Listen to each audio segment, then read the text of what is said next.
नमस्कार, स्वागत है आप सभी को एक नई कहानी के साथ। एक घर में 3 भाई और एक बहन थी। बड़ा और छोटा पढ़ने में बहुत तेज थे। उनके माँ-बाप उन चारों से बेहद प्यार करते थे, मगर मझोले बेटे से थोड़ा परेशान से थे। बड़ा बेटा पढ़ लिख कर डॉक्टर बन गया, छोटा भी पढ़ लिख कर इंजीनियर बन गया, मगर मझला बिल्कुल आवारा और गंवार बन के ही रह गया। सबकी शादी हो गई। बहन और मझले को छोड़ दोनों भाइयों ने लव मैरिज की थी। बहन की शादी भी अच्छे घराने में हुई थी।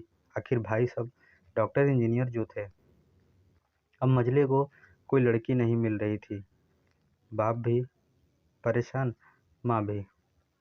बहन जब भी मायके आती सबके से पहले छोटे भाई और बड़े भाई से मिलती, मगर मझले से कम ही मिलती थी, क्योंकि वह न तो कुछ दे सकता था और न ही वह जल्दी घर पे मिलता था।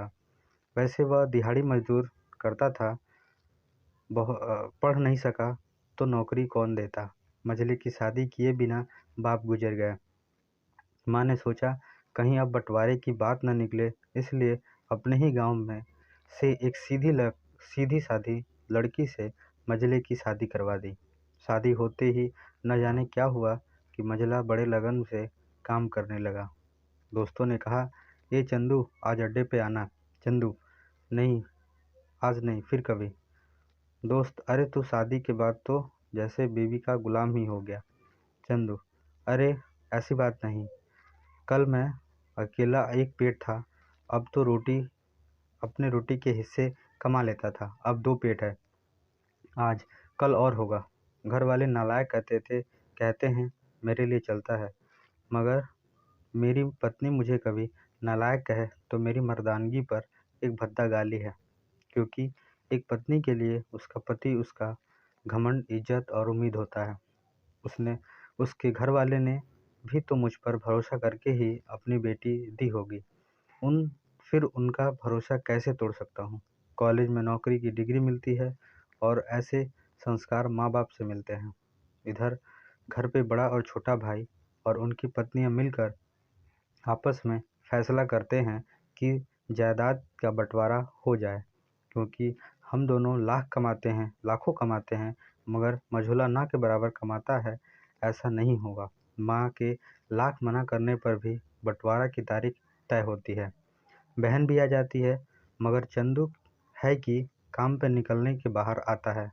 उसके दोनों भाई उसको पकड़कर भीतर लाकर बोलते हैं कि आज तो रुक जा, बंटवारा कर ही लेते हैं। वकील कहता है ऐसा नहीं होता, साइन करना पड़ता है। चंदू, तुम लोग बंटवारा करो, मेरे हिस्से में जो देना है दे देना। मैं शाम को आकर अपना बड़ा सा अंगूठा चिपका दूंगा पेपर पर। बहन, अरे बेवकूफ़, तू गंवार ही रहेगा। तेरी किस्मत अच्छी है कि तूने इतनी अच्छी भाई और भैया मिले। माँ, अरे चंदू, आज रुक जा। बंटवारे में कुल 10 बीघा खेत जमीन है। दोनों भाई 5-5 रख लेते हैं और चंदू को पुश्तैनी घर छोड़ देते हैं। तभी चंदू जोर से चिल्लाता है, अरे फिर हमारी छुटकी का हिस्सा कौन सा है। दोनों भाई हंसकर बोलते हैं, अरे मूर्ख, बंटवारा भाइयों में होता है और बहनों के हिस्से में सिर्फ उसका मायके ही है। चंदू, ओह, शायद पढ़ा लिखा न होने भी मूर्खता ही है। ठीक है, आप दोनों ऐसा करो, मेरे हिस्से की वसीयत मेरी बहन छुटकी के नाम कर दो। दोनों भाई चकित होकर बोलते हैं, अरे और तू। चंदू माँ की आंख ओर देखकर मुस्कुरा के बोलता है, मेरे हिस्से में माँ है ना। फिर अपनी बीवी की ओर देखकर बोलता है मुस्कुरा के, क्यों चंदूनी जी, क्या मैंने गलत कहा। चंदूनी अपनी सास से लिपट कर कहती है, इससे बड़ी वसीयत क्या होगी मेरे लिए कि मुझे माँ जैसी सासू मिली और बाप जैसा ख्याल रखने वाला पति। बस यही शब्द थे जो बंटवारे को सन्नाटा में बदल दिया। बहन दौड़कर अपने गंवार भाई से गले लगकर रोते हुए कहती है कि माफ़ कर दो भैया मुझे, क्योंकि मैं समझ न सकी आपको।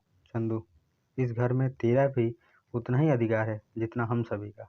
बहुओं को जलाने की हिम्मत किसी में नहीं हो, मगर फिर भी जलाई जाती हैं, क्योंकि शादी के बाद हम भाई हर बाप उसे पराया समझने लगते हैं।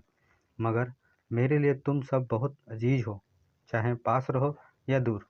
माँ का चुनाव इसलिए किया ताकि तुम सब हमेशा मुझे याद आओ, क्योंकि ये वही कूक है जहाँ हमने साथ साथ 9 महीने गुजारे।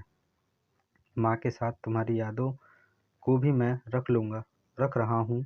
दोनों भाई दौड़कर मझले से गले लगकर मिलकर रोते रोते कहते हैं, आज तू सचमुच का बाबा लग रहा है। सबकी पलकों पे पानी ही पानी, सब एक साथ फिर से रहने लगे। धन्यवाद दोस्तों। कहानी अच्छी लगी हो तो आप शेयर कीजिए, लाइक करिए।